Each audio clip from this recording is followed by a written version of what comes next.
Bassem, Piers. it's good to see you. It's good to see you too. Last time, obviously, we did it remotely. Yes. You were here. I was in London, and you complained that it was an unfair situation. You couldn't see me. Your earpiece kept falling out. Yes. So I thought, OK, fair enough. I hear you. I got on a plane. I flew 6,500 miles. And not only that, we're doing it in somewhere that is very familiar to you. It's the Comedy Store in Los Angeles, where you performed many times as a stand-up. So I've done my bit. You did. But actually, this is not the first time we meet in person. No. We did originally in London last year. And I know that many people are watching this for the first time. I would know this, but like I would really love to tell the story of that moment because I was having a tour in the UK and Europe, and I was doing my English stand-up. And one of my, advertising promotion plan was to come on your show. So my agent called me, it's like, Bassem, you're going to be on Piers Morgan. I said, damn. It's like, what's wrong? It's like, well, Piers Morgan blocked me on Twitter. I did. And he said, like, what did you do? I said, well, during January 6th, the insurrection, you tweeted something about it. And I was so angry at what's happening. And I remember you having you and Donald Trump in a picture. And I said the guy who had Donald Trump with him, whatever. and then I used, like, very harsh words. And, of course, you blocked me. And then I said, like, does he know? I don't know. Does he know? I don't know. Does he know? I don't know. So I walked into the studio.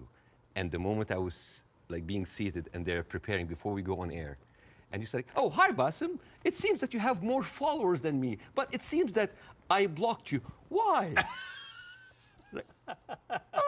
And I told you. And then we said the story on air. And it was funny because I made the joke. I was like, you have always been standing against cancel culture, and you just canceled me on Twitter. But we agreed that this is not canceling because this is your own space and you're free. But now you're unblocked me, and we're here. We're here. And it was, and actually we agreed about January the 6th, by the way, just for the record. I was, don't know about you, maybe you weren't surprised. I was completely staggered by the response globally to our interview several weeks ago. Were you taken aback by the scale of it? Yes, of course, but I understand why. For many years, the media covering the Middle East has been showing a certain point of view. I'm not going to say bias, but I would say it did not allow certain voices from the other side to be heard. And that is why you see the frustration. Whenever you speak to people in the Middle East, they tell you the same thing. They're not very happy with the coverage of the Middle East because our voices are not heard. Now, I am the least qualified person ever to talk about this conflict. And yet, just because I relate some of the talking points that we say and we hear the whole time, people felt heard. And when people have this feeling, they're happy. They have this response. They say, oh my God. For the first time, the West are actually hearing our point of view. Some of the point of view might not go well with other people, but at least we have a conversation. And I think that is the reason why people reacted that way. It's such an incendiary subject matter. I've never seen social media so ablaze with hostility on both sides. Did you actually, as well as enormous praise from the Arab world, did you also get criticized by some parts of the Arab world for not going perhaps hard enough? Oh, you didn't do that, you didn't do that. The thing is, this is like, you're damned if you do, you're damned if you're not. Right. If you don't speak up, why don't you speak up? If you speak up, you didn't speak up enough. If you're done, why are you if you speak up too much, oh, you're taking all the attention on you. And I love that fact because people always who accuse people of being the center of attention, they are actually not very happy that the attention is not on them. This is actually like a rule on social media.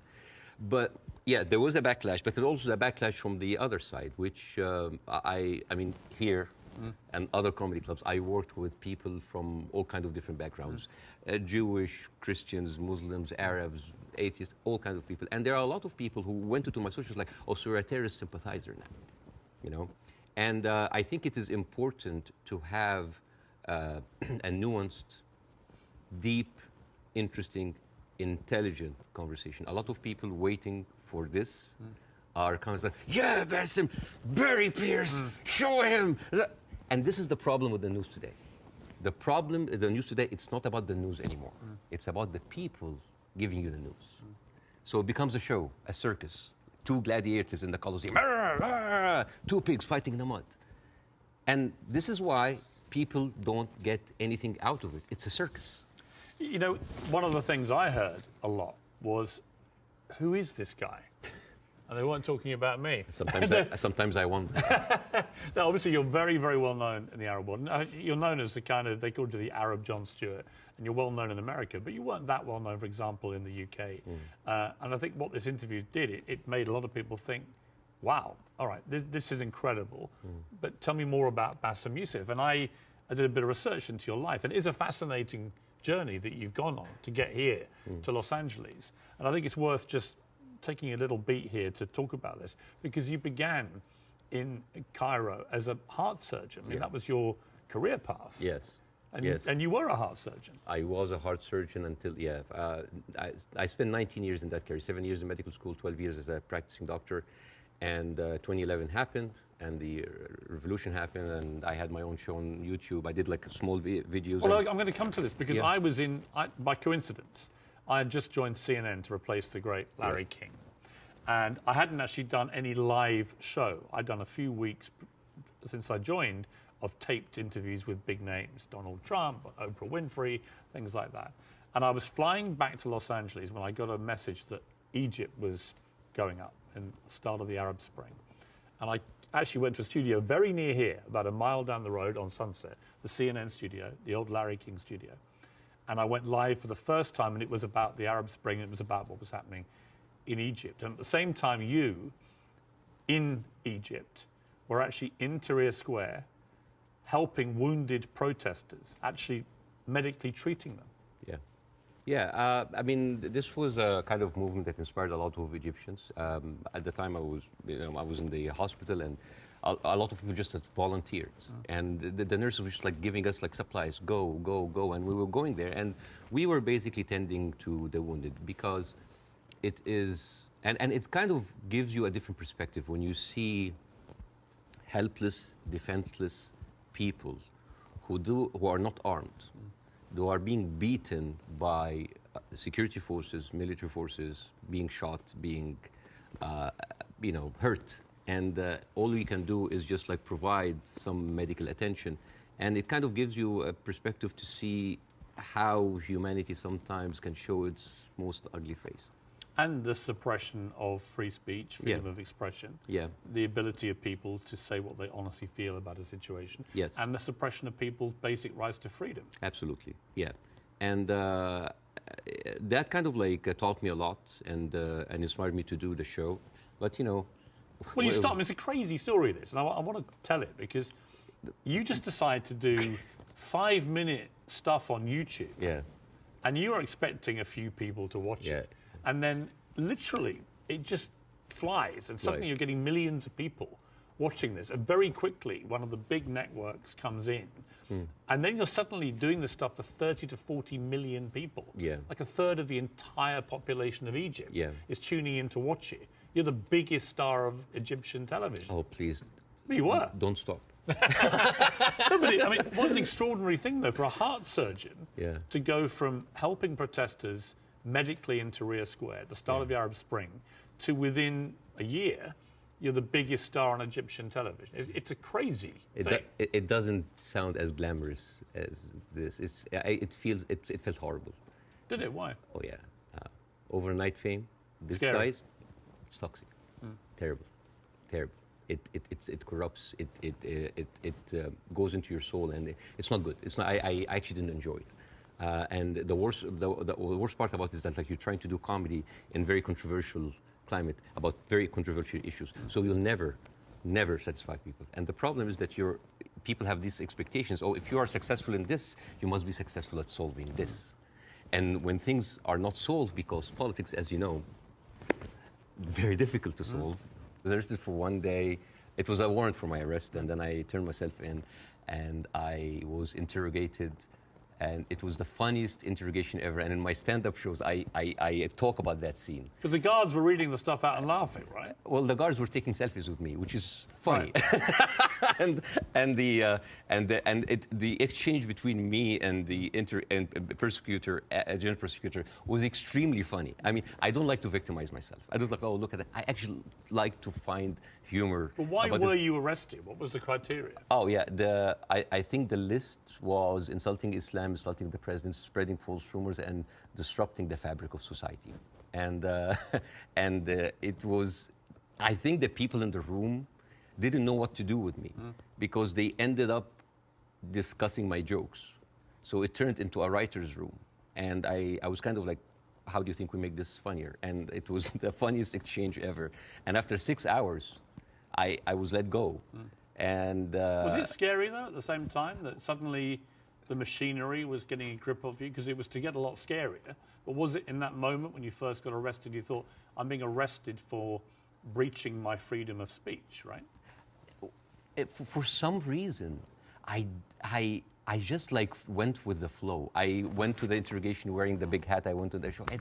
It was just, I just wanted this to be a farce because I just like, you're really coming after the comedian. And I just tried to enjoy myself, but deep inside I was dying. Well, it gets serious enough where you may have died because actually Morsi gets, of course, deposed. In comes General el-Sisi in a coup, a military coup, and he doesn't find satire a laughing matter, particularly when the jokes are about him. You get blocked. They literally block your show from airing.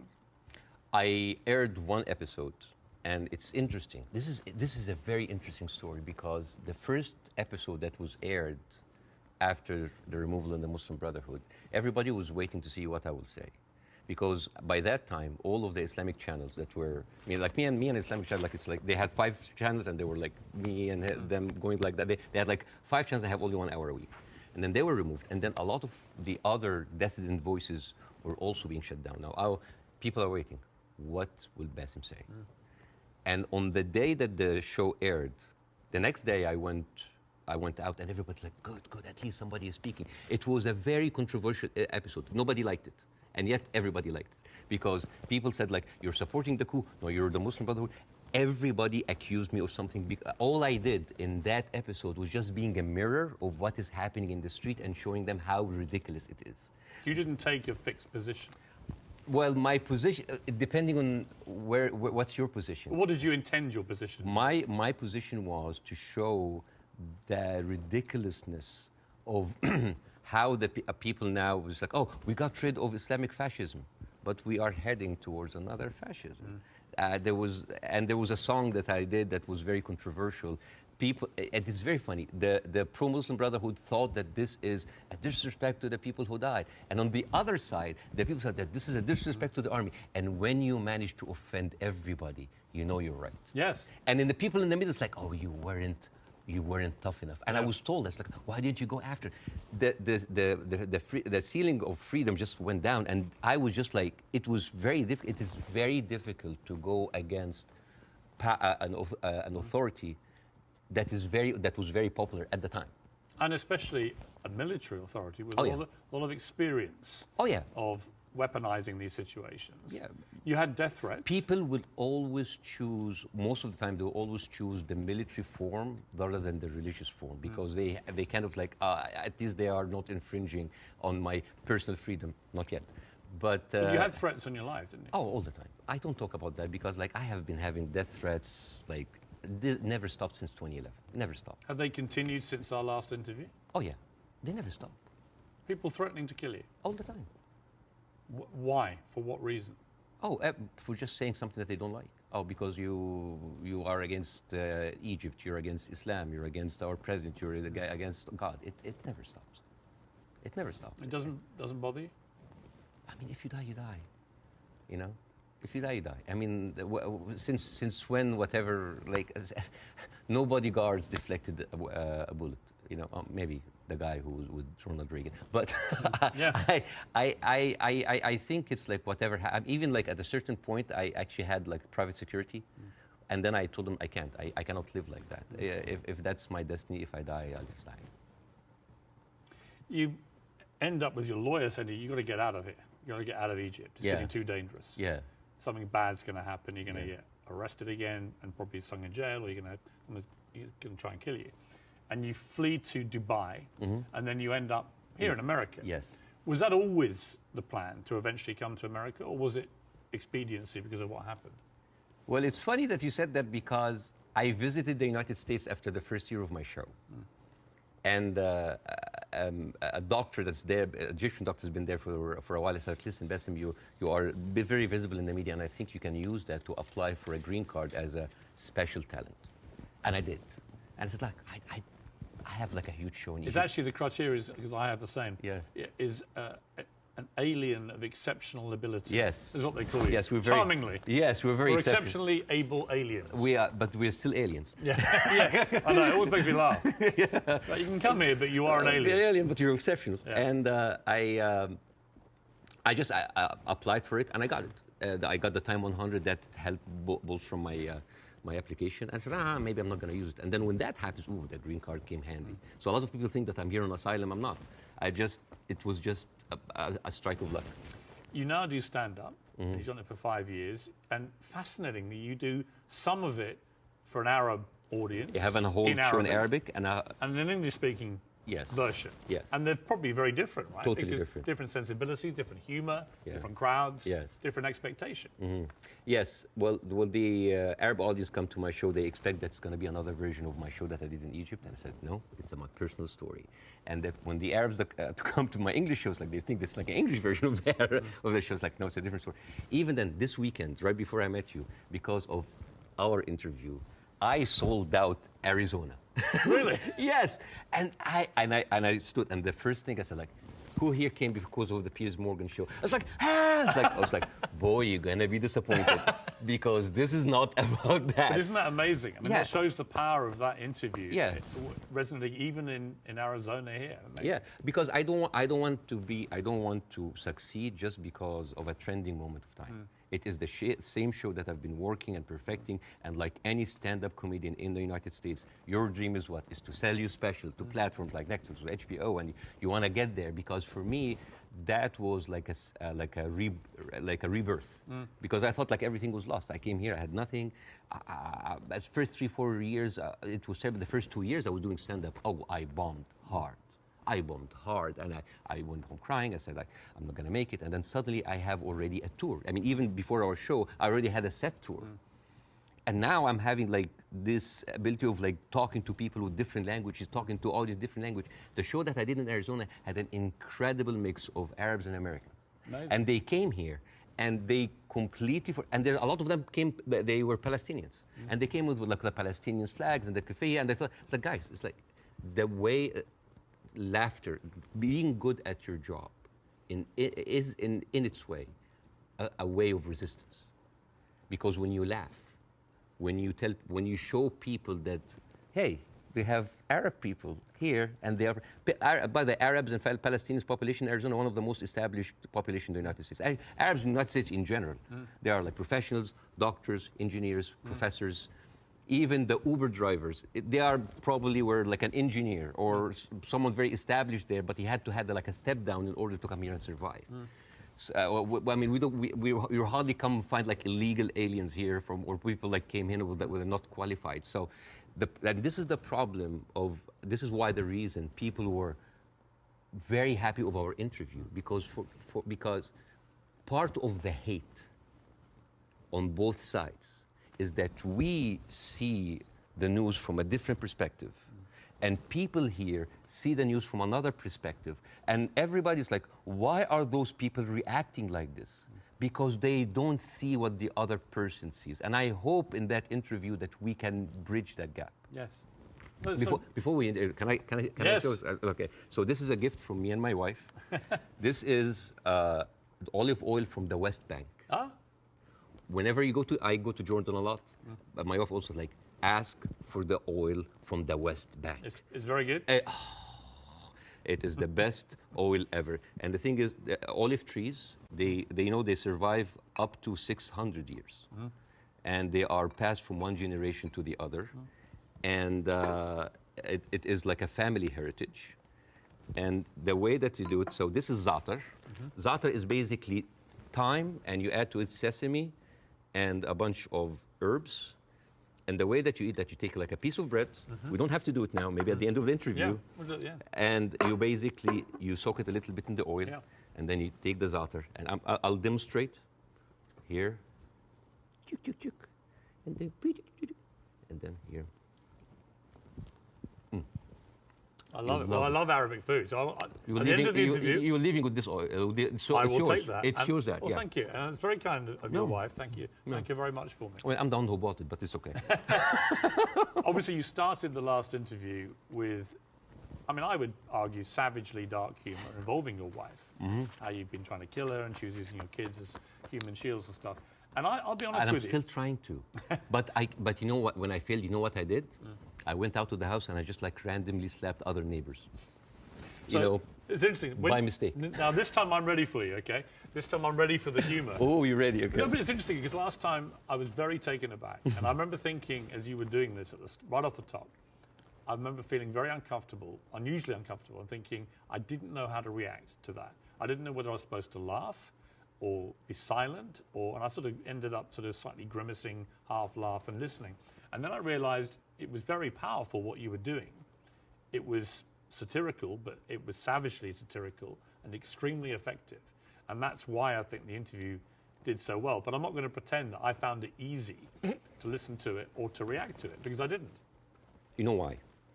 Because all I did was just take the talking points that's been in the media, not just for after October 7th, all through the conflict. It's always like, we need to kill it. All right. You need to kill 5? No, kill 10. You need to kill some? No, kill all. This is what satire does. It take reality, flip it on its head, exaggerate it, and then you can see how sometimes very uncomfortable and even sometimes stupid that sounds. Because I was just reacting to whatever the media is telling me. It's like, oh yeah, okay, let's do it. There's no pushback. So suddenly, the person who's proposing the most extreme measures is like, oh, we'll take it. Oh no, that's too much. So that was like a very simple technique. I just took the talking point and just exaggerated it. It was devastatingly effective, I think. Yeah. First, before we go any further, how is your wife's family? Because she is half Palestinian. Yeah. Are they okay? They're good. They're good. They are safe for now. Yeah. As like the last week, there was no internet, as you have. Yes. You know, I saw you tweet at the IDF. It's like, how can they know? You know how many views that tweet's had? Nearly 40 million. Yeah. Me just saying, how are they going to see this message if you've cut the internet off? Yeah. I'm wondering if the IDF's like, why aren't the Palestinians liking my tweet? Because they don't see it. Right. No, but I thought that was a perfectly correct assessment of it. Yeah. But the reaction to that tweet I did was enormous, as everything is in this thing. And I had a lot of people say, finally, Piers, you get it, right? Finally, you get it. And I wanted to say, listen, I'm trying to reach a place where I get this, but it's an incredibly complicated issue for someone who is not Arabic or Jewish to poke their head into. And I've had to cover it as a journalist for a long, long time. I think I said to you before that I was editor of a Daily Mirror in England when we opposed the Iraq War, for example. So, you know, I have taken stands on this thing. On this one, I find, and I'm going to be completely straight with you, I discussed this with Jordan Peterson this week, and he did a pretty incendiary tweet in which he said, give them hell, Netanyahu, enough is enough. And he was actually very self-reflective about that in the interview we did this week, where he later issued a 20-minute video, because he said sometimes a one-line tweet can be unnecessarily inflammatory to people. Much better to take time to explain it. Here's where I've got to with this conflict now. I viewed what happened on October the 7th as an absolutely appalling atrocity, a terror attack of unimaginable horror. And I absolutely think that Israel has a right to defend itself from the people who committed it, Hamas. And I've questioned for the last 3-4 weeks, what is a proportionate response? And I have said repeatedly, I don't know the answer. I want people who have a view to have a view about that. And I'll ask you again about where you think we are with this. I also acknowledge that Hamas live amongst civilian population in Gaza. And therefore, if you do what the Israelis are currently doing, which is a ground offensive into Gaza, a lot of civilians are going to get killed. And at what point does that become disproportionate or even illegal? And I don't know the answers to those questions. And I have a moral quandary, because my instinct is to say that Israel has no choice but to respond to what happened in a very forceful manner. I understand why they want to eliminate Hamas altogether. I understand that if they feel they can, then perhaps we can move to a two-state solution or peace or whatever it may be, although I don't think Netanyahu will ever be the person to do that. But the moral question for me is, at what point does this become disproportionate? And when you see thousands of children being killed in Gaza, it fills me with utter horror. And then people say, well, do you condemn it? And I find it very easy to condemn Israel turning off the water, Israel turning off the power. I think it's ridiculous that Israel should have that power over millions of people who are not part of their country. I think it's terrible what's happening in the West Bank with the settlers. I think that the stuff there is completely easy to condemn. But can I, hand on heart, condemn Israel trying to destroy Hamas after what they did on October the 7th? That is where I'm struggling to find myself saying I condemn it, because I believe that they are right to try and destroy Hamas. Now, what do you feel about my moral quandary? Well, there's a lot of points, very lot, and I think this will kind of like lay the ground rules for that interview. There is the whole thing about like Israel right to defend itself, the condemnation. First of all, let's start with condemnation. Yes. You want my opinion? Yes. Condemning Hamas or condemning Israel? Yes. Completely useless. Completely useless. Why? I condemn Hamas, you condemn Israel, interview's over. What happened? Nothing. It is just checkpoint, like morality checkpoints. But I've interviewed a lot of pro-Palestinians, for example, some of whom will immediately say, I unreservedly condemn the terror attacks of October the 7th, and then go on to criticize Israel. And I think that's it's a position I can completely respect. Yeah. But I find it much harder to respect a pro-Palestinian guest on my show if they simply resolutely refuse to say that they can condemn the terror attacks. Yes. I find that less worthy of respect. But you see, this is the problem with the news. We go into the circular motion of the same answer. One thing that I have noticed, not just on the coverage of these events, the events before and before and before, every time this starts, people say, we don't know what's happening. It's a very complicated situation. Right. What is happening now? And for me, as a viewer, if a conflict that's been there for 75 years and the media with all this technology has been covering it and we hear the same exact words, we don't know what's happening. It's complicated. It's a very complex. That is a failure of the media apparatus. That is the failure to themselves and for the audience, because why every time this happens, it seems like it is happening from point zero. And I think to help understand that, I will get to the October 7th. I will get to the condemnation. I will get to the self-defense. But I think maybe we can we have like all the time in the world, and we can discuss, this interview could be a bookmark, landmark for maybe looking at that conflict in a deeper way that nobody had gone there before. We have the views, we have people waiting. Yes. You know, as I said, I'm the least qualified to discuss that, but it's an opportunity to use it. I'm not massively well qualified myself. Yeah, both of us. I mean, look at us. I'm an Irish Catholic. I mean, right? look at us. Yeah, two privileged people. One white, one white wannabe, discussing the most complex conflict of our history. But I want to start in a totally different area. I want to start with anti-Semitism. Yes. I think it's an important issue. Yes. I think there is a rise of anti-Semitism in the world, and I think there is. This is very dangerous.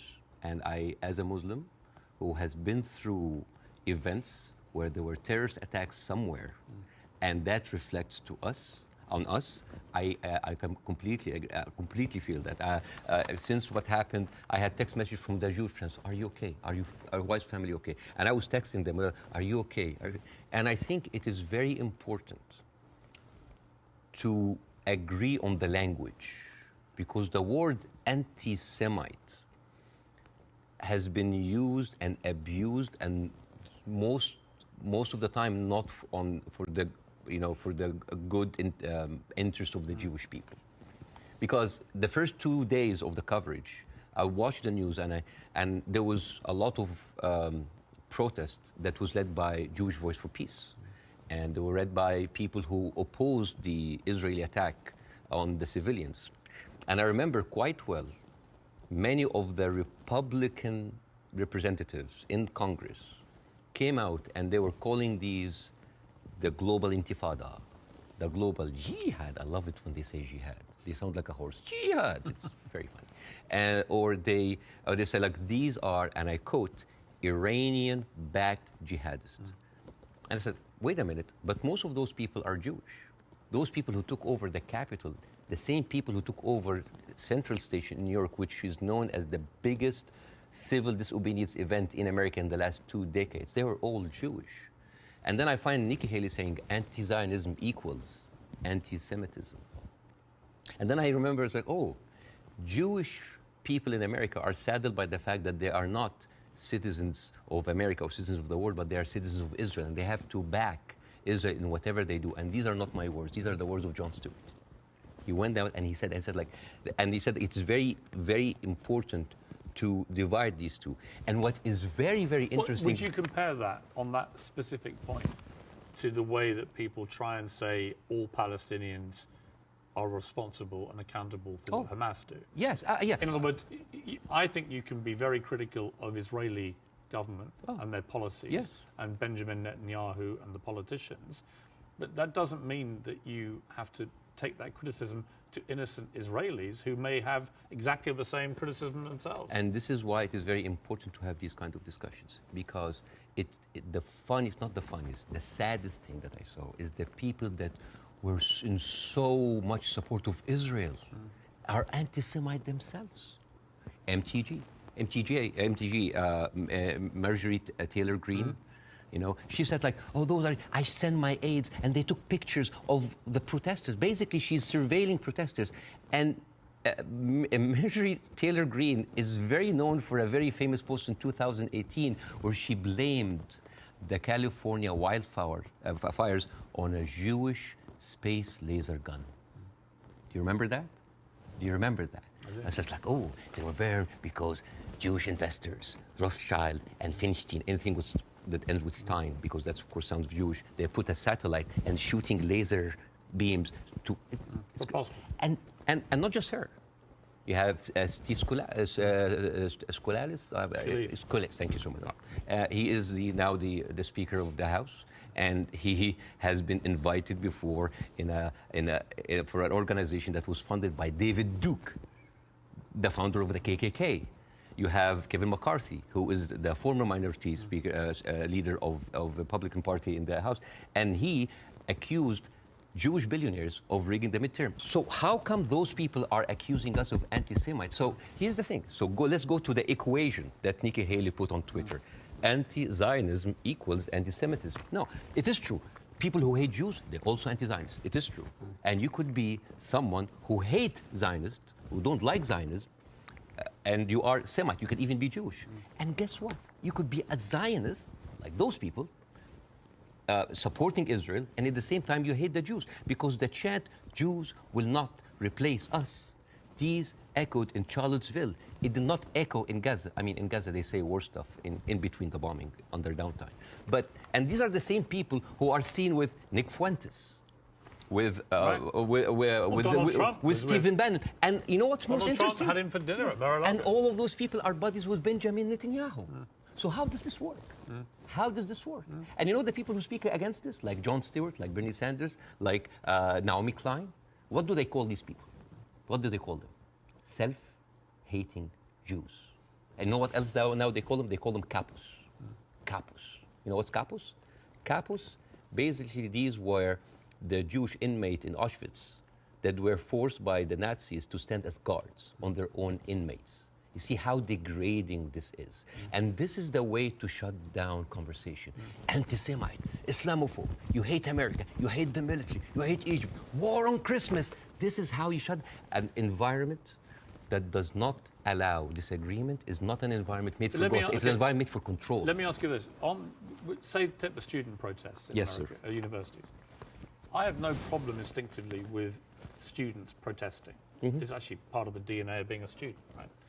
But I do have a problem with two things. One, the protests that happened almost immediately after October the 7th, within hours, which were clearly deeply deliberately inflammatory and hurtful to Jewish people.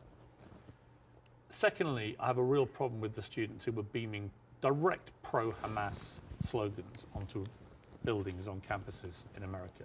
You know, I'm all for free speech, and I really am. The whole show is predicated on that.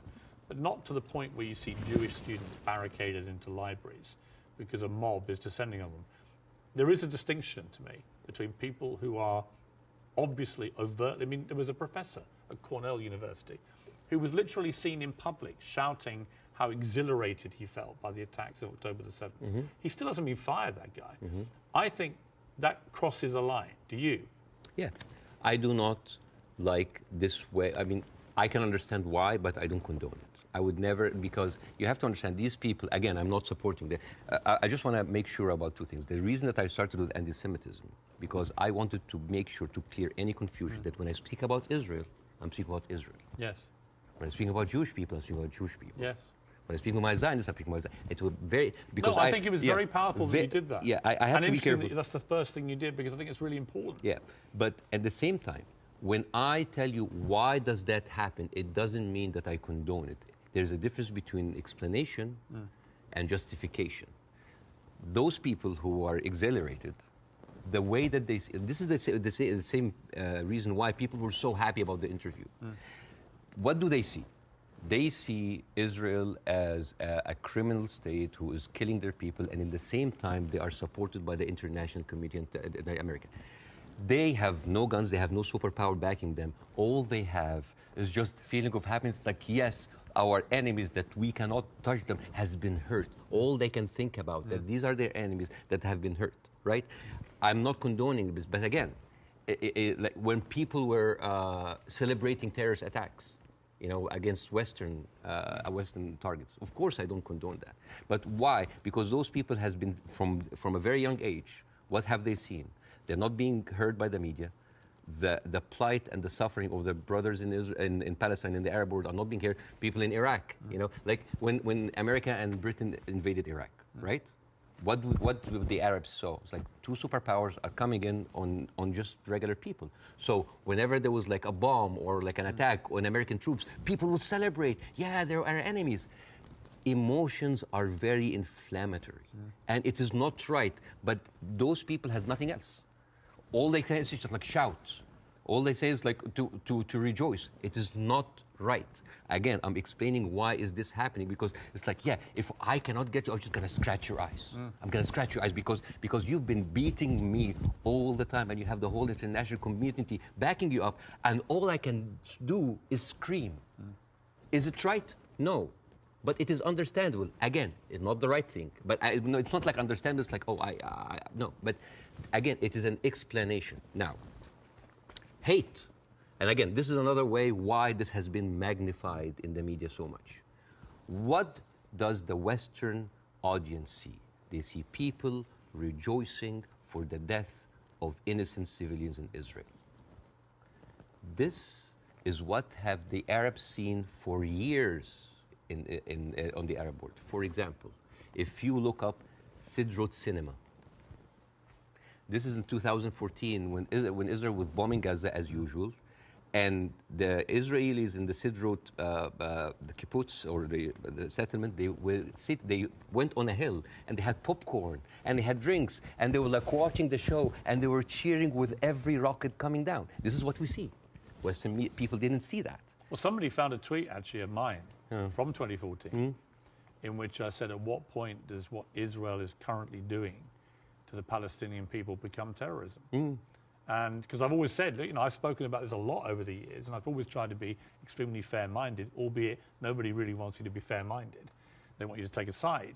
But that was clear that my thinking back then was that they were absolutely overstepping the mark. Absolutely. But again, to the point of rejoicing. No, I know what you mean. Yeah, but like if you, for example, Google the wedding of hate. This is like a Jewish wedding in Israel where they were celebrating the arsons and the burning of Palestinians. But to be clear, I've seen lots of videos. No, but like, I'm not talking to you, Piers. No, I know. I'm talking to the Western audience because I want to see, like, I want to say, like, this is what they see. I mean, for example, there is a very famous video for Samuel Abu Za'anin, who is like a young kid that he was shot point blank by an Israeli soldier, and he was not allowed to have any medical attention. And as his dead body was being put into the ambulance, the Jewish settlers were cheering. So for an Arab audience, this is what we see every day. So when they say, oh, we heard them back, we heard their people like they heard back, it is not right.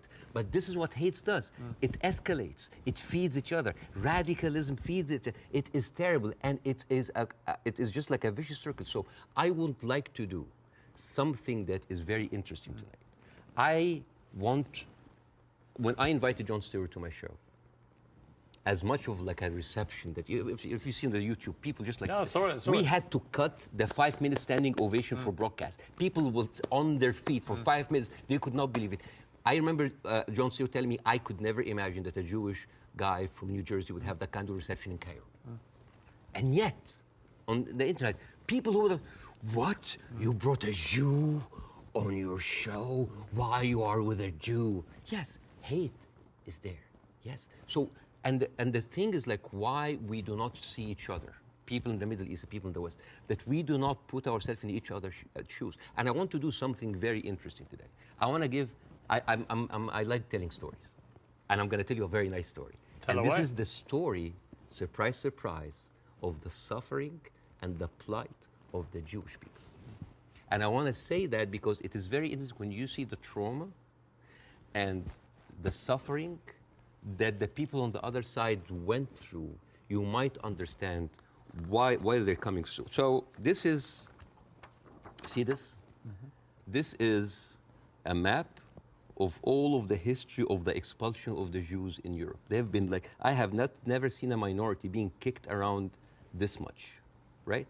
And of course, this comes back to the, the whole idea about the original sin, that you have betrayed Jesus Christ. The blood of Jesus is on your hands. And then comes the 11th century. At that time, Jewish people were not allowed to own land. They were just peasants. Even some of the professions they were not even allowed to participate in. But they were allowed to do one thing, usury, money lending, because it was prohibited by the Catholic Church to engage into that. So what happens when you work in money? You get richer, right? And those Jews lived in ghettos. Now, ghettos was not just like isolated neighborhoods in cities. Sometimes ghettos were outside the city. This is like how isolated they were. And in those ghettos, they have to pay gold to the mayor or the governor or the prince or the noble. So they would see, you're getting richer. I need more taxes. So they pay tax. What happens when you have a business and they increase your rent? You increase your service, increase the taxes. So what happened? The Christians started to default. And suddenly, the image of the greedy Jew was created. Shylock, merchant of Venice. If it will feed nothing else, it will feed my revenge. Like never did I see a creature I can't remember. Never did I saw a creature that looked like a man so keen and greedy. Confound of a man. English. I messed it up. Anyways, but this was the image, greedy Jew, the greedy Jew. This was created because of their conditions, and it became worse in 1095, when Pope Urban II called for the first crusade to go and save the birth of Jesus from the unbelievers Muslim. And this crusade did not kill a single Muslim. You know how many people they killed? 2,000 Jews. Because it's like, wait, the non-believers are all over there. Why? So they went to it's called the Crusades of the Rhineland. So they went to the Jewish community because, hey, we own the money, so let's kill them better than paying them. And then came the plague. And then all of the things like, oh, they're killing babies, who would do that to a baby, And they accused them of poisoning the well. This was the kind of oppression that the Jewish people went through. Fast forward 19th century, there was like the Eastern Jew in Ukraine and Russia, and there was the Western Jews in Europe. Those people in the Eastern Jews had to immigrate because there were pogroms and they were like, kicked out. And at a certain point, the people in the West, especially in England, it's like, there are too many Jews. We need a solution. A solution for what? For the Jewish problem. So it's like we need to get rid of them. And you know what? Palestine was not even in the A list. Palestine was in the B list. Because England proposed 6,000 square miles in Uganda for the Jews, 1903. And the reason why Palestine was not on the list, that it was objected by a lot of rabbis that said, like, it's a promised land, but only when the Messiah comes. But there were other options: Argentina, South Africa, Uganda, Madagascar. And eventually they said, all right, let's do Palestine. So they went to Palestine in 1914.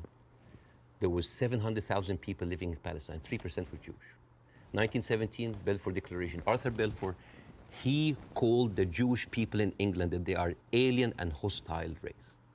And the thing is, the only Jewish member of the parliament, of the English parliament, Lord Montague, he objects, said, like, these are British citizens. We should not kick them out. So they pushed him, but it was not going fast enough. Came the Nazis. And then it was not about the solution anymore. It was the end losing, the final solution by Hitler, because he needed an answer for the Jewish question, die Judefrage. And then, as you see, the Holocaust happened, the most orchestrated, industrialized, horrible genocide in our modern time. 6 million Jews died. So it accelerated, and they went.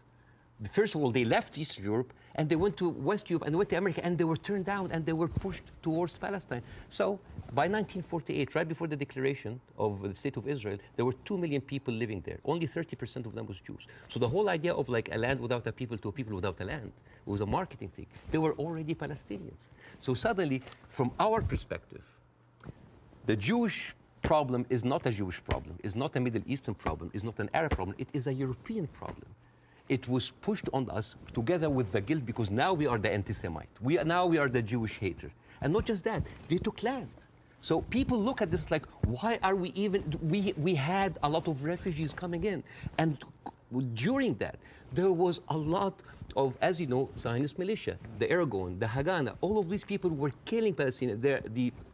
The famous massacre of Deir Yassin.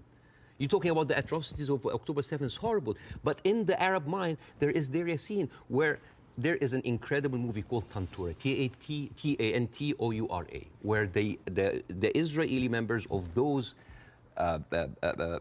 militias, they talk about the atrocities that they did, including opening up the pregnant women's bellies and having bets if the boy inside is a boy or a girl. It is one of the most horrific, and they talk about it, some talk about with regret, and some talk about with pleasure. We did that, right? So you have even King David. I think your Prime Minister, Mr. Sunak, was there. And if I was British, I would question this. Because as you know, King David was bombed by the Aragon militias. 91 British soldiers died. I don't know, if I was British, how come my Prime Minister would have the nerve to stay in that hotel? I mean, you know, the ghost of the 91 British soldiers, that must be haunting for them, you see? So when you see all of that, and you see that suddenly, overnight, 1948, there were 1.5 million Palestinians, half of them, 3/4 of them were overnight pushed into refugees. Yeah. And this is why it's called the Nakba, the catastrophe. So now we have all of this building up into the minds. And suddenly this was like a conflict, a hate, a problem that we didn't have to do anything with. This was basically pushed on us by the Europeans. You see? So this is why it is important to say that. And I'm not saying that just like, oh, let's wipe out the State of Israel, let's like push them in the sea. No, but it's important when you talk about the conflict, that you talk about the root causes, right? No, there was like a vibrant Palestinian culture happening over there. And right now they are erasing this culture. Suddenly I'm thinking of like Israeli feta cheese, Israeli hummus. Oh, that's an insult. Israeli hummus. Come on. I mean, take the land, but leave the hummus, man. I mean, come on. I mean, that's not fair. You are someone who's always spoken against culture, cancel culture. Right now, a whole culture is cancelled. Let me ask you this. Jonathan Friedland is a top Jewish journalist for the Guardian newspaper. He wrote a very interesting column last week in which he said, at the root of all this, you could argue you have two sets of people with just cause, and they believe passionately in their just cause. And he was sort of advising people not to take sides unless you really understand the history. Would you agree with that? Would you agree that both sides have legitimate just cause? Not with the methodology that's taken place, and you've given an extremely detailed analysis of the build-up to what happened in 48. To me, it's pretty clear 700, 800,000 Palestinians were displaced from their homes, and it should never have happened. And that has been absolutely, I think, the root cause for so much resentment. But can you, at the heart of this debate, agree with Jonathan that you could argue there's just cause on both sides? There is a cause on both sides, but I'm walking on a tightrope here because I'm not a Palestinian. Yeah. But from the Palestinian point of view, there's a lot of people. I mean, there are 2.2 million people living in Gaza. There are 3.5 million people living in the West Bank. There is 350,000 people living in East Jerusalem, and there is like 6 or 7 million people living outside. Those people, the Palestinians that were pushed out, they do not have the right to go back. Right now, if you meet Palestinians, you'll see them wearing a necklace with a key. That key is their house that they were kicked out from in Yafa and Haifa. You know, like my wife's family comes from Ramla, which is 50 miles from Gaza. And according to the law, those people have absolutely no right to go back. Even if you are a Palestinian with an American passport, they give you hell in order to go in. And yet, a Jewish person born anywhere in the world, born in Poland, born in Ukraine, no question asked, he can jump on a plane, land in Israel, and get the Israeli citizen and take a house that most probably belonged to a Palestinian. So it is not just like it is an ongoing injustice that has been happening. Now, I mean, where would you criticize, if you're being fair-minded, where would you criticize from 48 onwards the behavior of the Arab side? Well, put yourself in the Arab side. At 1948, you constituted 70% of the population. Suddenly, the UN is giving you 48% of the land, right? Not just that. I mean, the Arab regimes, because they did terribly. And see, this is the thing. Like, Arab nationalism at the height of these people feed on each other. You know, because it's very, very important to have a problem. Oh, it's Israel. And for Israel, oh, it's the Palestinian. It's a very good distraction. I mean, sometimes I feel that like the Palestinian cause is very useful for both sides to stay there as attention because it's always a way to reflect. But, and this is a very important question because in the mind of the Western audience, they always thought of the Palestinian resistance or the Palestinian side as like Islamic, as militant. No. As a matter of fact, some of the early suicide bombers were female Christian Palestinians because they, like the RIA, you know, they were fighting for a land. The whole idea of Islamization of the whole cause came very later. As a matter of fact, you will find this very interesting because when I saw this, I did not believe it. This, you know, the Fatah movement, which is the PLO, the Fatah. This was their slogan. Can you see? You see there's a crescent, a cross, and a menorah. And they say unitary, democratic, non-sectarian. So basically in the 1960s, Fatah were basically marijuana-smoking, tree-hugger hippies. And yet that didn't work, right? And the thing is, I always hear that like Arabs were giving so many chances for peace. That is not true.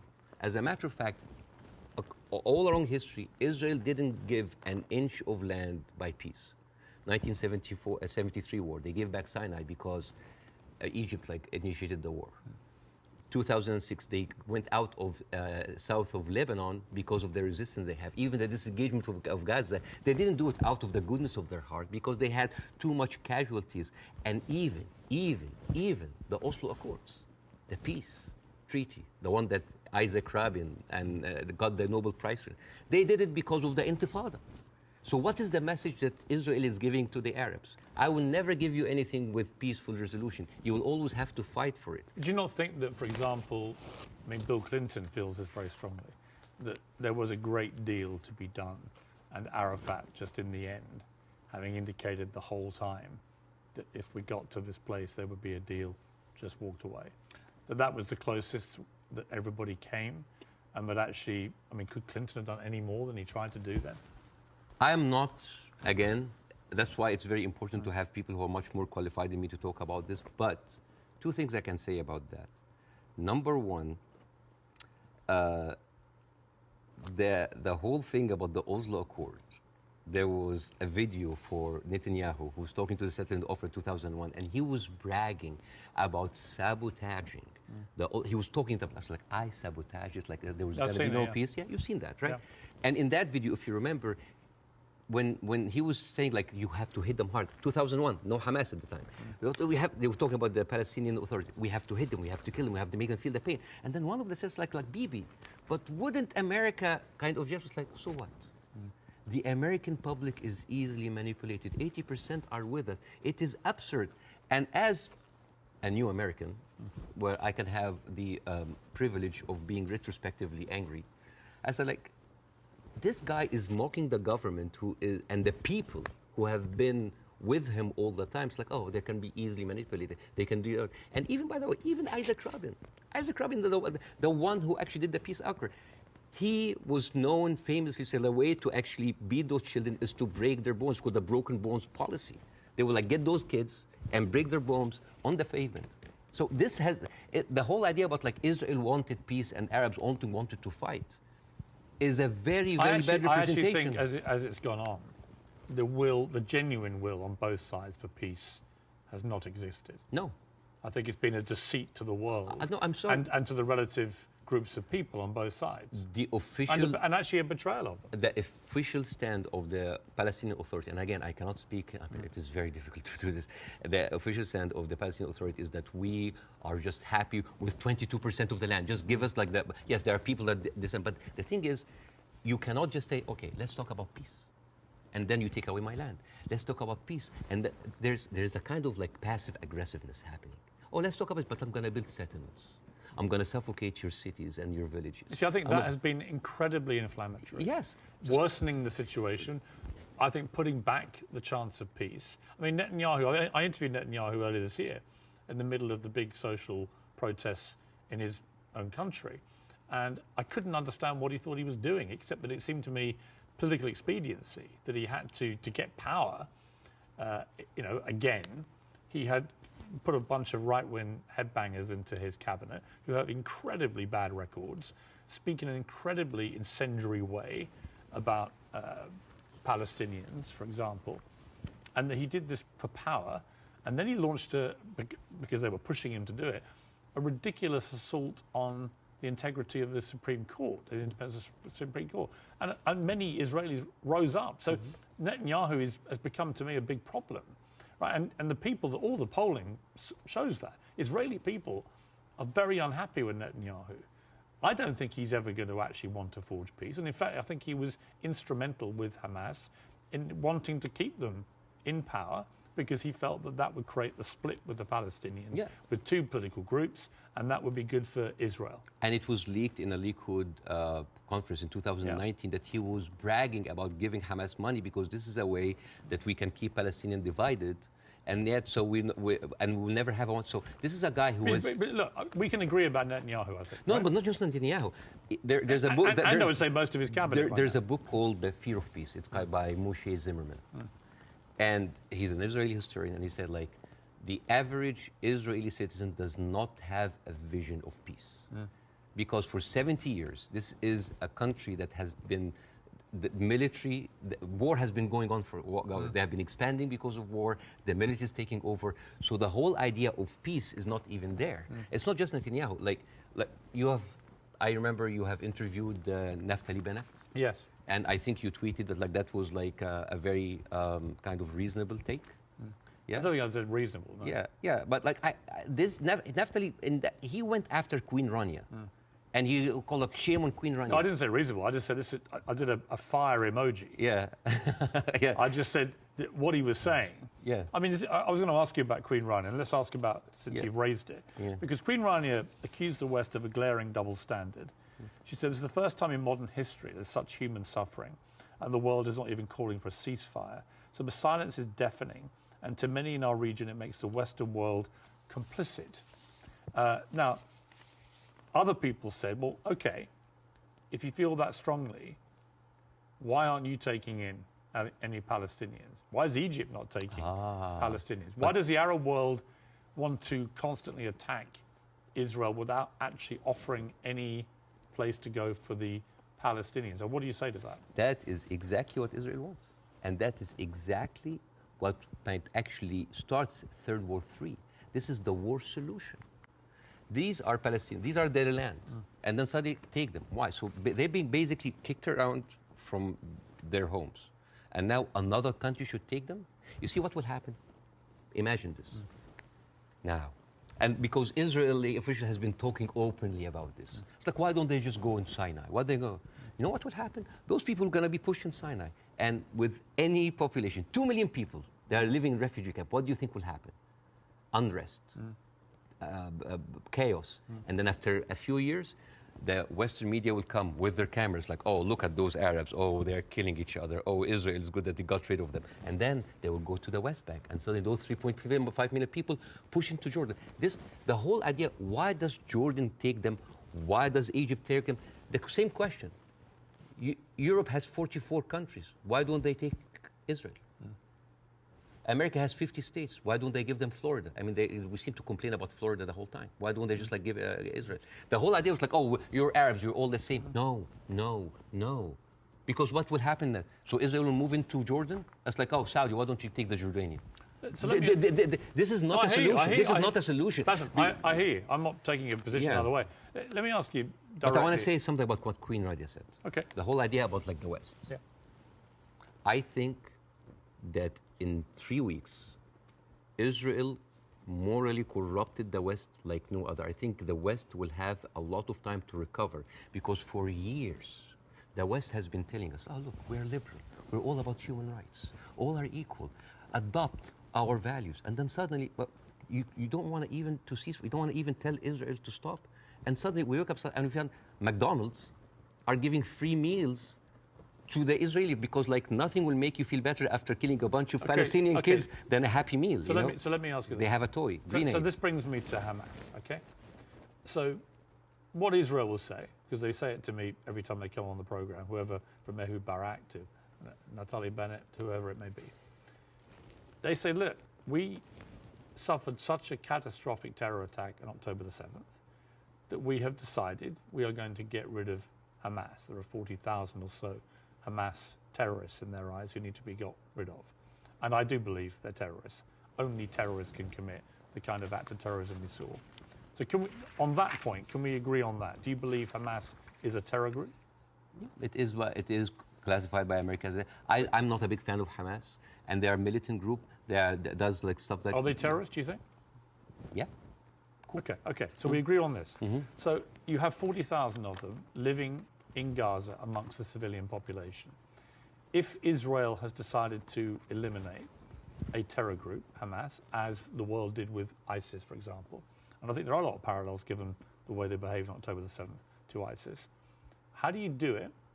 How do you do it if you don't do it the way Israel is currently trying to do it? Exactly not the way that Israel does it, because if you have one of the most advanced military powers in the world, and it takes you 3 weeks, 9,000 Palestinian civilian death, 21,000 injured. As we are talking right now, Israel just bombed Jabalia, which is a known refugee camp. This is not self-defense. You know, like one of the most questions, like, does Israel have the right to defend itself? This is a no-value question. This is a no-value question. Well, I would ask a different point. I would say, not only do they have a right to defend themselves, which every country would after a terror attack, right? But they actually have a duty and responsibility to their population to try and stop that happening again to them. They've been doing... And I do understand, and I agree with that. Yeah, but here's the thing. If it takes you all of that time, all of these civilians, to take out a few hundred guerrilla fighters... We don't know how many of the people who died. We don't know. It doesn't matter. Yeah, but Bassem, you don't know and I don't know. We don't know, but right? like... We don't even know if the casualty numbers are correct because they're all coming from Hamas. And we should believe Israel? No, not necessarily, no. I don't believe either side. But here's my problem with Israel. But here's my point. I don't think we should assume that we know these statistics are correct. I don't think we should assume we know exactly how many children are being killed. We do know a lot have been killed, so the moral argument remains the same. But we don't know how many Hamas terrorists have been killed in the last 3 weeks. We just don't know, do we? So basically we're dealing with a very incompetent military force that has been sucking America dry for years, and then they cannot do the job. But how else do they get rid of Hamas? Not like that. How do they do it? I don't know, but not like that, because they've been trying. You've got to have another. They have. First of all, I'm not a military expert. Second of all, they've been trying the same thing for years. They go in. This is not an eye for an eye anymore. This is an eye, a limb, a life, a house, But a they neighborhood, don't- a they whole don't see- population for an eye. But That they is- don't see. I mean, your friend Ben Shapiro that you particularly despise. Oh, I love Ben Shapiro. He's very smart. Oh, yeah, but you've been very critical of him, and that's fair enough. I'm sure he would be of you. But when I asked him about proportion, he said I don't care about a proportionate response. So let's kill civilians as Hamas did this, so we are going to get rid of Hamas. But it's not in his eyes. It wasn't eye for an eye, tooth for a tooth. It was this group of terrorists did this, and we are now going to rid the world of these terrorists. And this is very important to look at things in context. When you see how Israelis talk inside their community, there was a very famous post by Uriel Eritzol. He is the speechwriter of Netanyahu. He said, "What is so horrific about understanding that the whole Palestinian people are our enemies? All of them are enemy combatants. We should kill them, kill their mother, destroy their homes, the homes that they raised those snakes, so no snakes will be raised in this house anymore." And this was reposted by Ali Chaket, which is the minister of, wait for it, justice. It's not about Hamas anymore. It is not about Hamas. They can tell you it's about Hamas, but it's not about. It is basically. They have said it many times, Piers. This is a way to kind of push them into Sinai. This is not about eradicating Hamas. This ship has sailed. I am sorry, but anybody who still believes that this is about Hamas is stupid, because I don't agree with that. Really? No, because I think. But why there? I'll tell you what I don't agree. There are like 100 people I think killed any in Gaza. any country that suffered the kind of terror attack that Israel suffered, with the kind of death toll that occurred that day, 1,500 plus people, grandmothers, kids, young women being raped, kidnapped, beheaded, it's been reported, and so on. Well, you can raise an eyebrow. I mean, they found a young woman's skull, right? But what about the the babies that were beheaded? Well, there was a report, and you and I had this discussion on air. You falsely quoted me, and I wanted to clarify that with you in person. You thought I'd said that 40 babies had been beheaded. So what did you say? I never said that. What did you say? I said it's been reported that 40 babies were killed, some of whom had been beheaded. That's what I said. Yeah. Totally different. Yeah. There's a very different. Well, it is different. Yes. Do you accept it? English as a second language, so they're different things. Of course, yes. Between saying 40 babies have been beheaded and 40 babies have been reported to have been killed, including some. So where are those beheaded babies? Well, apparently journalists are being shown utterly horrific footage. This comes to a very important question about credibility. Again, I'm not condoning what happened in October, but I'm not a journalist. But as a journalist, wouldn't you take anything that an authority would say with a grain of thought? Yes. Especially if this authority have a long history of lying. And I'm just going to give a few examples. 1996, they bombed Kana. It's a refugee camp. They killed 106 people. Despite that they knew it's a refugee camp. They said, oh, maybe it's a one-time off. 2006, they bombed Kana again. 2014, they killed 2 teenagers at a checkpoint. They denied, as usual, but CNN was there. So they said, we have to say it. 2018, they killed a medic, a Palestinian medic, and they fabricated a video showing that it's someone else, that he was a human shield. And then can I just finish that? I do want to respond. And then 2010, they killed Ahmed Oraikat, denied it, then said it's okay, it's us. 2021, they bombed the media office in Hamas. It's not us, but no, I'm sorry. And then 11th May 2022, Shireen Abu Akleh, a reporter, your colleague, she's Palestinian, American citizen, she was shot in the head. And they provided forensic evidence and even a doctor's video that it was not them, it was Islamic Jihad. How can I expect to believe this regime, especially if the president of Israel comes down with this ridiculous thing? Have you seen that? No. He said, okay. This was reported by Sky News, and it was the funniest thing I've seen in so many. This was a Colin Powell moment, but like the cheap edition. Mr. Herzog said, Isaac Herzog, it's like, we have found evidence on one of the terrorists, a manual to create chemical bombs. And then he showed this, and he showed, and this is, so I just want to say, why would a foot soldier go into enemy with a manual to chemical bombing? It's like, is that BYOB, bring your own beer, bomb? It's crazy. And what he have local ingredients to make, and then this is this is a manual of Al-Qaeda, of course, conveniently written Qaeda. And let me read it to you in Arabic because this is funny. النشرة الدولية المعنية بالتطوير الذاتي والمعرفي للمجاهدين, which basically say This is basically like a catalog for self-improvement for mujahideen. I didn't know that they have life coaches. So this, and you know what Sky News said? It's like, we cannot confirm or any of this, but we will show it anyway. So let me respond. So this is like this is a lying government. So let me respond. I do think the Israeli government has lied. All the time. Right? I do think they've lied. I'm not going to dispute that. I do think they've been caught lying. I do think they've said things that turned out not to be true. I also think that 2 weeks ago, a hospital was bombed. Yes. And it was Who do you think did it? Well, I'm going to tell you what I think. Hamas immediately tell the world it was an Israeli airstrike and that 500 people were killed and that the hospital had been destroyed. And then as the next couple of days go by, the hospital is relatively undamaged. The car park was obliterated.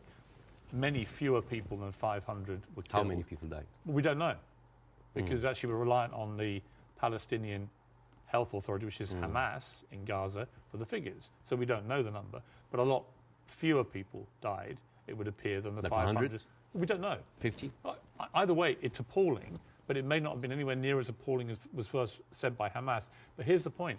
Most independent studies of what happened have concluded that it was almost certainly a militant stroke terror group inside Gaza, and they fired a rocket which landed in the hospital car park. In other words, it wasn't an Israeli airstrike. So I have an issue with that, because for 3 days before the attack, the priest and the patriarch of the hospital, because it's called the Baptist hospital, said that they have received multiple warning from Israel that they're going to hit the hospital. And then at the time of the hit of the hospital, one of the top aides of Netanyahu, he tweeted about, like, we hit the hospital, and then he deleted it. And then basically, like, Israel gaslighted the world. But, it was not us. But that's why I said most independent. No, that's not true. New York Times actually, like, just published something to prove that it was shot from Israel. And the thing is, no, okay, they didn't, though. Okay, numbers. They didn't. Numbers. Bassem, that's not true. Okay. The New York Times has not reported that it was Israel. No, they said They haven't. Okay. That's not true. Over 10 years, Hamas launched 35,000 rockets into Israel. And many failed. They killed 69 people. And 25% military, only part of them were civilians. So over 10 years of 35,000 rockets, they killed 69 people. But in one strike, you want to tell me that these glorified firecrackers caused that kind of damage? Yes, it looks like they did, yeah. Okay. Yeah. And actually, it wasn't the damage that was reported by Hamas, who wanted people to believe it was an Israeli airstrike. Right. So my point would be, I'm happy to concede that Israel government has lied about stuff over the years. But I'm absolutely certain as well that Hamas lie all the time. Why are we holding a militant... I believe, from all I've read, I believe they lied about the hospital. Why are we holding the militant terrorist group to the same standards as the best and only democracy in the Middle East? They happen to be the ruling party in Gaza. So they're not just a terror group, they are a political group as well, a political party.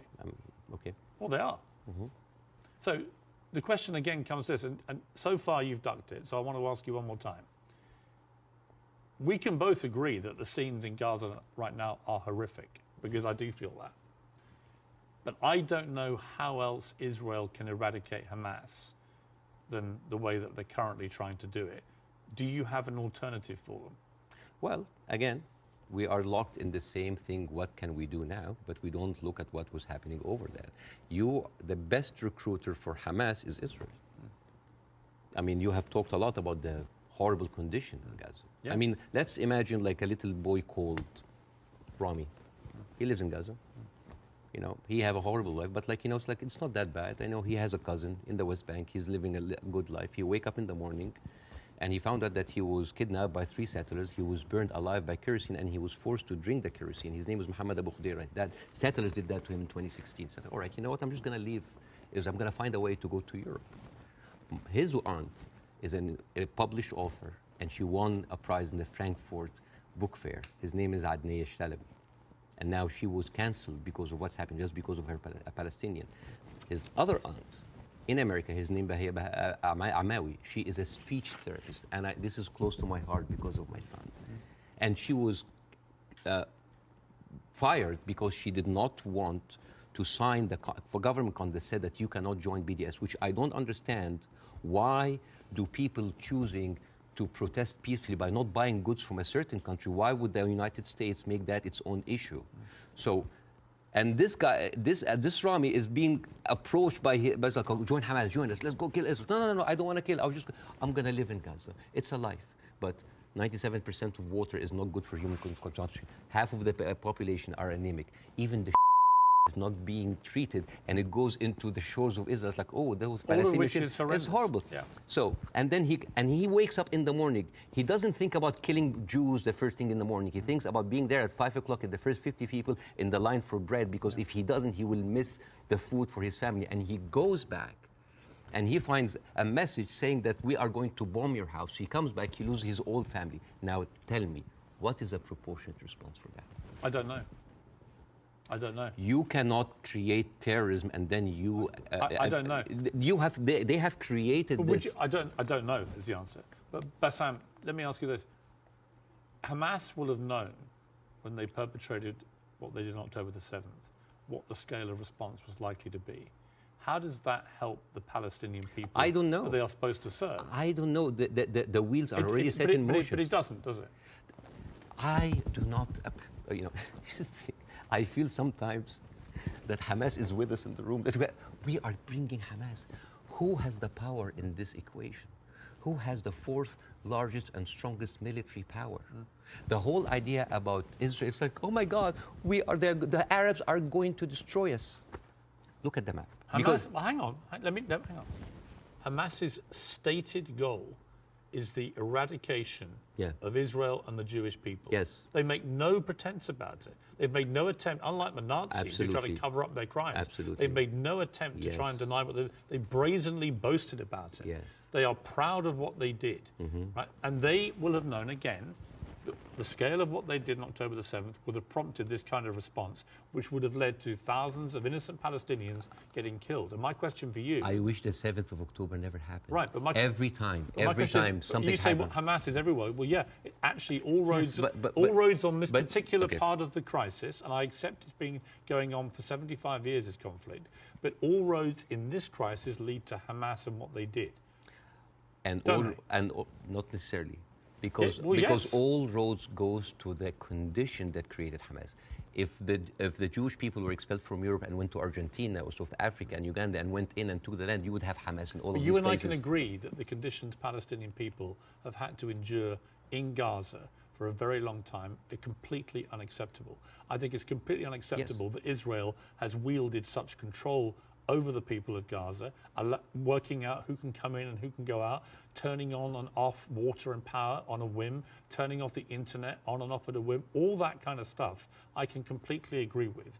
But given that I think we agree Hamas are a terror group... Okay, let's say... Let me finish my question.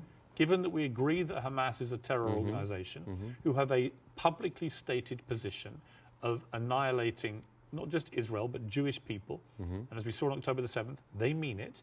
If you are Israel, what do you do to get rid of those people who have shown the world that's exactly what they will actually do if they get the chance? You know what I would do? I would give the Palestinians what they deserve. Terrorism is a virus. Yes. It's a virus. I agree. If a patient with a flu came to you and you're a doctor, how can you treat that patient? How do you treat it as a doctor? How do you do? Well, you're the doctor. You give them nutrition, fluids, and rest. So the immunity of the body gets rid of the virus on its own. If I received that patient with a flu and I took a sledgehammer, it's like, why are you not getting better? Do you think that patient will get better? No. You are weakening him. You are making him worse. Israel did not just weaken the body of Palestinians, making them unable to get rid of hate and radicalism.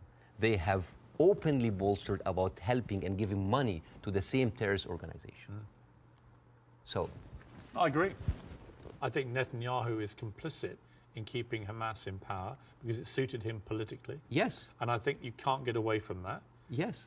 There's no question of that. But there's also no question that the Israeli government, led currently by him, has to stop Hamas from perpetrating another terror attack. And again, it comes down to this question. What do they do to get rid of Hamas if it's not what they're doing? I don't know. But like, as an Israeli citizen listening to this, how come that my prime minister bragging about giving money to the terrorist group that he is using right now to eradicate a whole group of people, and yet using them as an excuse? Isn't that weird? This is like this is like Tony Blair being like found like giving money to Al-Qaeda or ISIS and then going to fight them. How does this work? How does this work? I agree. How does this work? But I agree with you. So yeah, it's a terrorist attack. And Israel is funding them? I mean, this is in the words of Benjamin. This is the thing about Benjamin Netanyahu. He brags about that stuff. So this is a circular question. Yeah, but yes, I agree Hamas is to blame. Who created Hamas? Who's helping them? And who is allowing for an environment for that kind of hate and destruction of Jewish people to aspire? And the thing is, there's something very important to the Western audience here. They think that Israel is a small, tiny country between a hostile Arab countries. The biggest military power in the Arab world is Egypt. They have a peace treaty. Their neighbors, Jordan, they have a peace treaty. Saudi Arabia, Emirates, either like have like full relationship or like on the way of normalization. The only people that, even Syria is not like even like they didn't launch like a single bullet. The only two crutches that Israel is like Hezbollah and Hamas. A few militant, thousands of militant. Is that really formed an existential like threat, especially if I know that over 13 years, only 69 Israelis were killed? I would say. Would that really wipe out Israel? Is Israel that weak? I think if you have two groups of people who are ideologically wedded to your destruction as a state and as a populace, and you're constantly firing rockets, as Hamas have done for over a decade now, then that cannot be acceptable. You have to stop that, right? These are terrorists who've now shown on October the 7th their true colors. They don't just talk about wanting to kill all Jewish people. They are going to do it if they get the chance. So I don't believe Hamas can possibly stay in any position of authority in Gaza. I think that would be ruinous for not just the people of Gaza, but also for Israelis. So if you're going to get rid of them, which many people think on both sides is inevitable and should happen as a consequence of what they did, the big question is, how do you do that? And I don't know any other way other than the way Israel is currently doing. Hence my personal moral quandary about this. So if a terrorist takes over the Empire State, instead of taking him out, we bomb the whole Empire State? Well, that's the question, isn't it? Proportion. That is not even a question. Well, that was not even a question, because that would be ridiculous. You talk about the normalization of the region. I mean, the theory that I most buy into, supported by recent, I think, Wall Street Journal reporting, that hundreds of Hamas terrorists had gone to Iran for training before this attack. It had obviously been very carefully organized, and so that is, I think, highly likely. But if you're Iran, and you're looking at all this normalization, and you're looking at Saudi Arabia being next, this is your worst nightmare. So a perfect time to commit an atrocity like this through your proxy of Hamas. Again, I'm not a political expert to know what is the background, but let me tell you. It's a likely theory. Is Hamas justified? Is all of the horrible conditions that Palestinians are living in, is that a justification for Hamas doing what they did in October 7th? Good. Do you think so? Of course not. Right. So we're agreed. No, of course. So let me ask you the question a different way. There is no justification what Israel is doing now. No Hamas, no terrorist attack justifies this. Well, because you have been there. No, but you have been there. You have stood against the Iraq war. So that is too much. Yeah, but here's the difference. You are killing a whole population. No, here's the difference. I didn't stand against them for that reason. I stood against the Iraq war because I did not believe we had seen evidence that Saddam Hussein had weapons of mass destruction. So we were fighting a war against a country and a despotic leader which had nothing to do with 9/11, as they were trying to claim. It was actually a lie perpetrated on the world, and the consequences were disastrous. 1 million people died. I mean, over 150 British troops died. My brother served in Iraq and could have been one of them. You know, the whole thing was a fiasco, a deadly fiasco. It led to the rise of ISIS and all the hell that came with that. So, you know, yes, absolutely, I fought that campaign against that war, and I wish I'd been successful. But the singular difference here is no one is disputing, least of all the Hamas themselves, that they perpetrated this attack. And I believe Israel has a fundamental right and a duty to defend its people from them doing it again. So if we can agree on that as a principle of a country that's had that kind of attack and how you deal with it, the question then becomes, how do you eradicate the people who did it? And I just think, given the intense nature of the way the population exists in Gaza, very, very large numbers of people in confined places, and that is in itself unacceptable, and I will agree with you about all of that, and that has to be fixed longer term. But actually, if Hamas are everywhere there amongst these people, I just don't see any alternative to what they're doing. And I'm very happy to consider one. But I don't think you have one either. So if the Iraqis were actually, there was evidence that they were behind 9/11, would that still be okay to kill a million Iraqis? We have a parallel, which is Afghanistan. And in fact, I would say, but that raises a different question. So was the Afghanistan war just? I believe it was, in a way that Iraq wasn't. I believe that Afghanistan was harboring terrorists, Al-Qaeda. We know that they were training there. We know the Taliban were there. And we went in, we launched this war. It goes on and on and on. Huge bloodshed on both sides. And in the end, after a ridiculous overnight pullout by America and President Biden, the Taliban are back in charge and waging the same kind of medieval rule they waged before all this. So you've got two things. Was it justified to strike back at Afghanistan for harboring Al-Qaeda? I would say yes. Did the means in the end justify the war? You could argue no, actually, because actually you ended up with the Taliban back in charge. So they're two different things. And it may well be here, by the way, as I've said, that if Israel pursues this ground invasion, it backfires horribly. It leads to a much wider conflict involving many other people, possibly including Iran directly.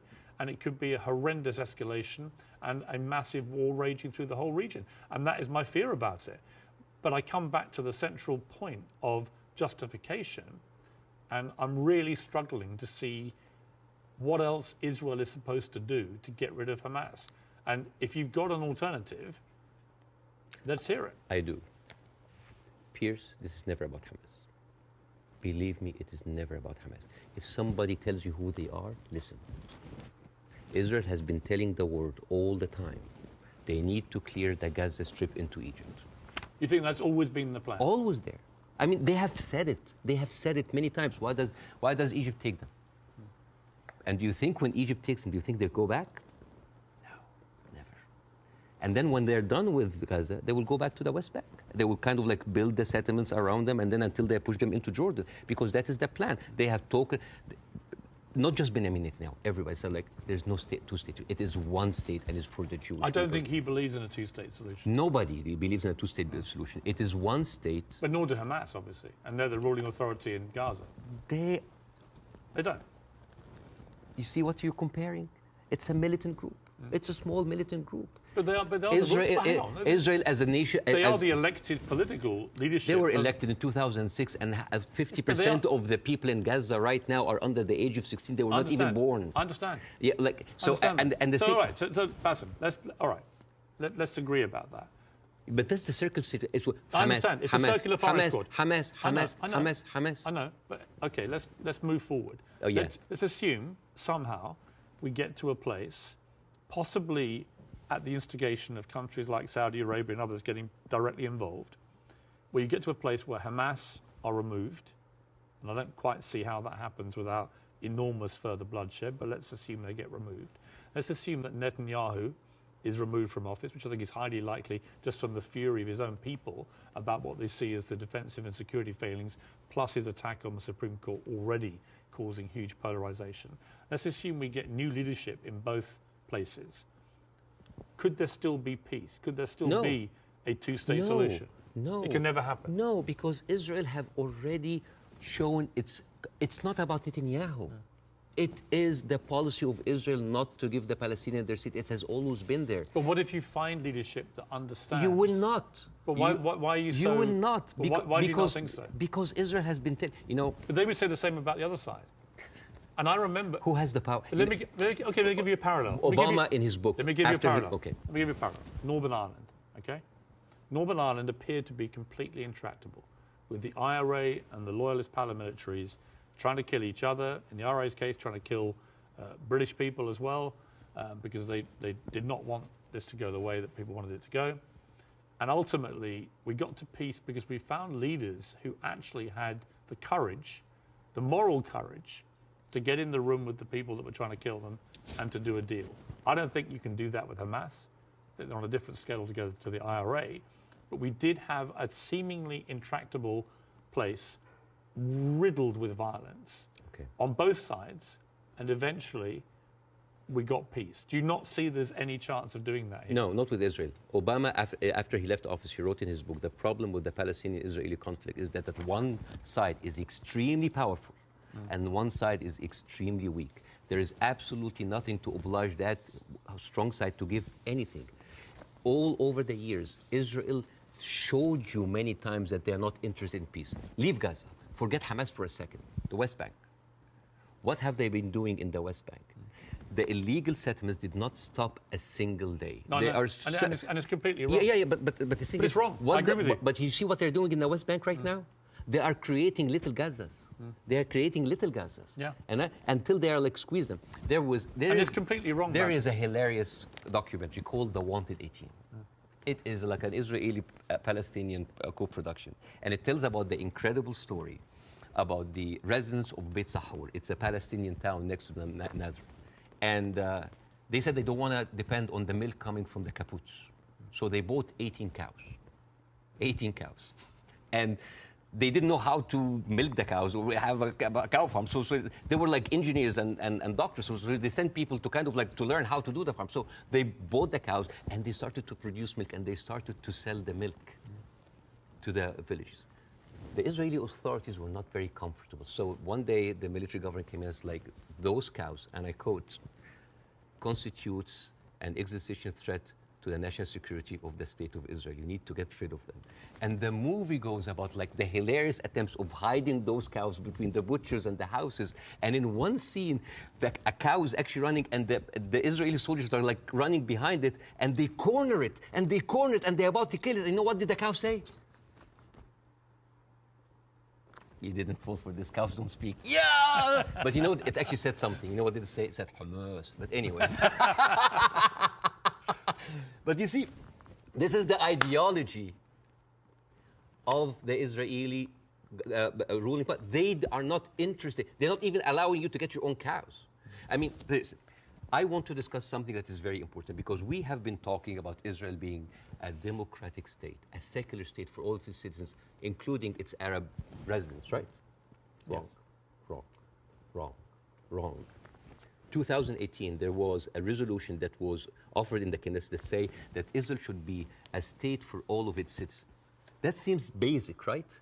That resolution was not even allowed to be discussed. It's like, wait, why? And the rebuttal was, Israel being the state of all of its citizens would threaten the character of the Jewish state. There is, I have a friend of mine, his name is Andrew. He's Palestinian Christian. They do exist. And his family comes from a town called Tarshiha. As many Palestinian towns, these would like, you know, had another Israeli town called Kafar Vradim. It is a left-leaning town. They voted against Netanyahu by 70%.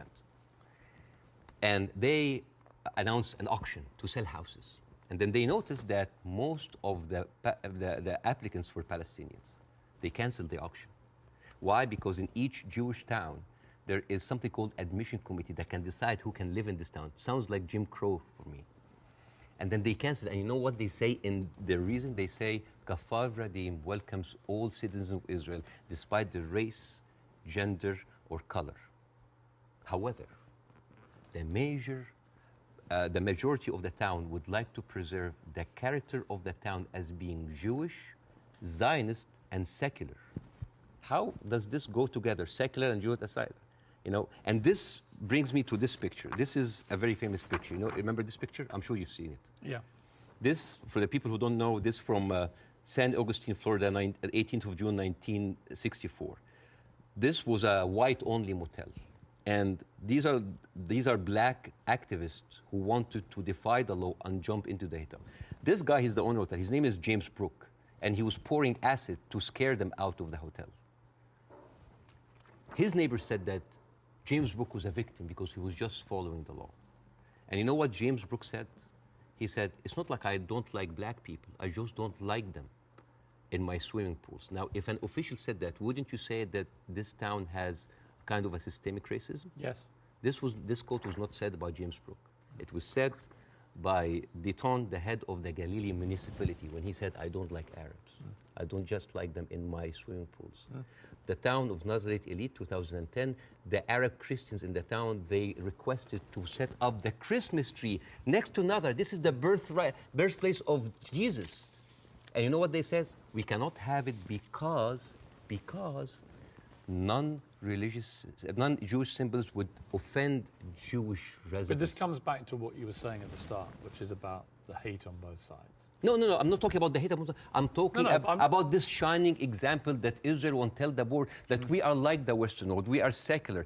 I don't know if you know this, but they're not just like secular, like Christians against their own Arab. I'm talking about like Arabs with Palestinian, with Israeli identity.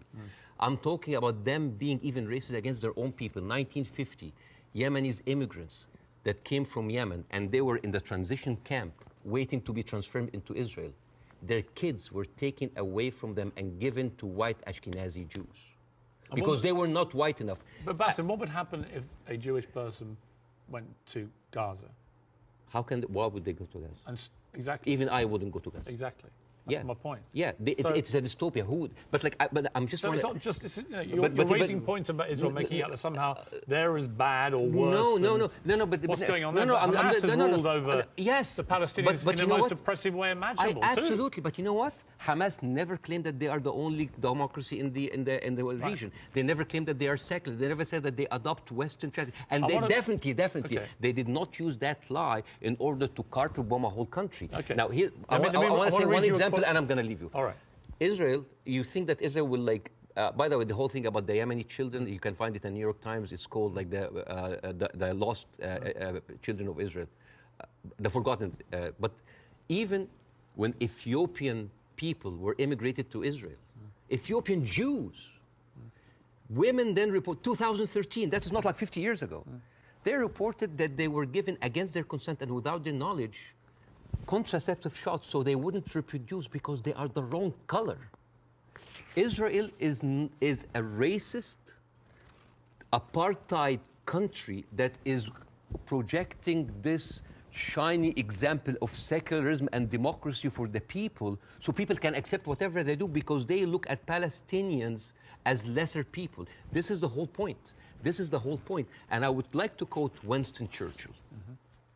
He had a quote that say, I don't believe that we have made a great wrong to the Red Indians of America or the black people of Australia because they were replaced by a higher race, a stronger race, a more world-wisely race. This is why Queen Rania is criticizing the West. This is why we here said, like, where are your values? Because this is the crux of the problem. It's not Hamas. It's not Palestine. It is people looking at us as lesser human beings. Bassem? I don't dispute the characterization that a lot of the Israel administration look upon Palestinians as lesser people. Otherwise, they wouldn't. They even look at the Ethiopian Jews and Yemeni Jews like less. I wouldn't dispute that. I want to quote you to end this. No, why would you end this? Don't end this. We'll be talking for 2 hours. Why not? At some point, we're having an amazing time. We can do another interview. Well, this one goes big. I think this is a neat way to end it. He said, I actually believe there is a middle ground between everybody and they can meet. I direct my criticism for the extreme of each one of them. That was you, Bassem Youssef. I agree with that. But I don't share your view there can never be peace in this region. I think there can't be with the current leadership structures in both countries or both places. But I definitely think you've got to be optimistic about peace. You just need to find people who can forge it. I hope so. But the reason, listen, I refused to come on your show when your producer first called me for the first interview because I was scared. I was afraid. For me, that was a career suicide. Because I'm talking. This is even important because you are someone who's always talked about like against cancel culture, about like speaking your mind out, speaking your mind out. I left Egypt. And I came to America, the land of the free, the home of the brave, but I didn't know that there was a fine print said that you cannot speak about Israel. I have issue with that. Israel is a foreign country. They're allies. Good. But you we can give them speak about Israel. How many people lost their jobs? Even Bella Hadid. Bella Hadid, by the way, She hasn't lost her job. No, but she talked about death threats. She's talking about like being silenced. Sure. By the way, Bella Hadid she's Palestinian. And you know who else? Gigi Hadid, sisters. I love the Hadid. They are with us. Yeah. Anyway, so. I know them both. They're very nice. Yeah, but the thing is, if you are that high and you cannot speak about it, and it's not about. It's Well, you can. You just have to. You can. I mean, I've spoken out about these issues, and you get shot at, not literally, but metaphorically, all day long on social media. But that shouldn't stop people from doing it. I'm just like wondering, as an American. You do? As an American, yeah. But like, I'm doing now because like the first interview went well. Right. I'm doing that because I want people to see that you can really speak up and not just get canceled, but get rewarded. My career is going fine. Yeah. It's great because I want people to have the courage. There should be no limits. I'm kind of like so confused as an American citizen why every American presidential candidate have to go and kiss the hand and bend the knees to AIPAC.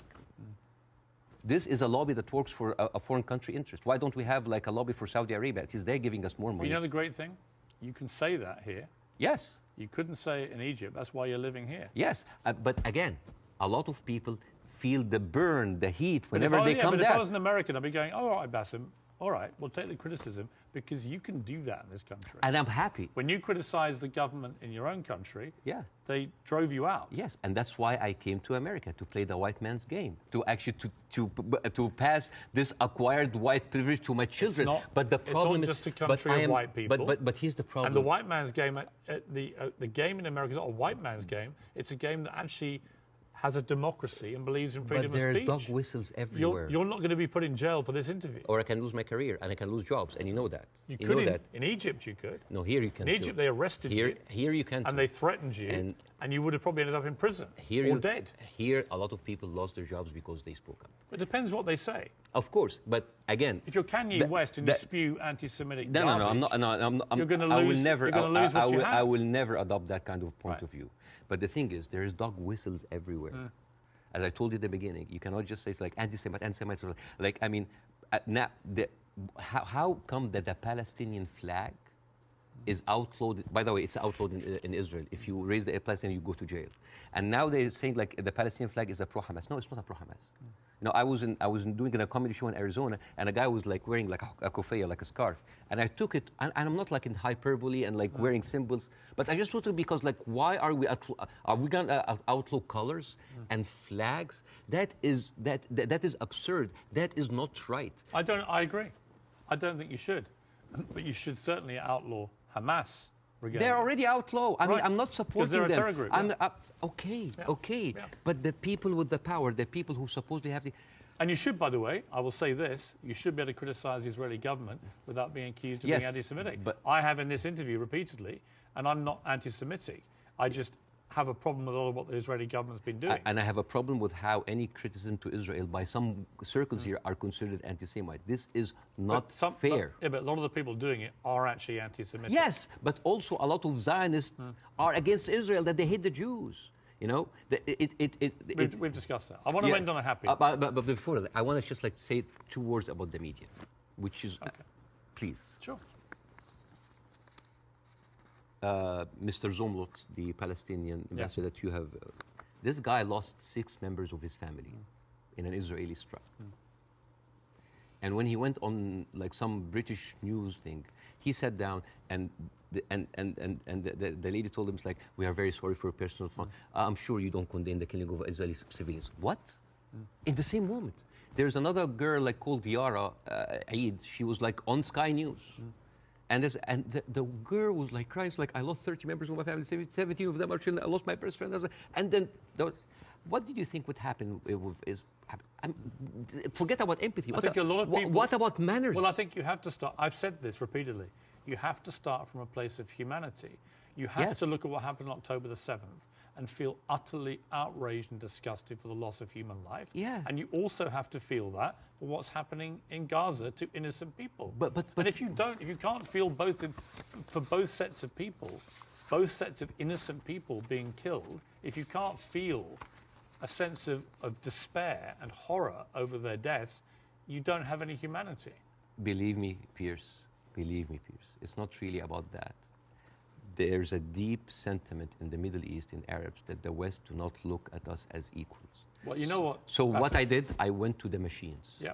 And I asked ChatGPT simple questions.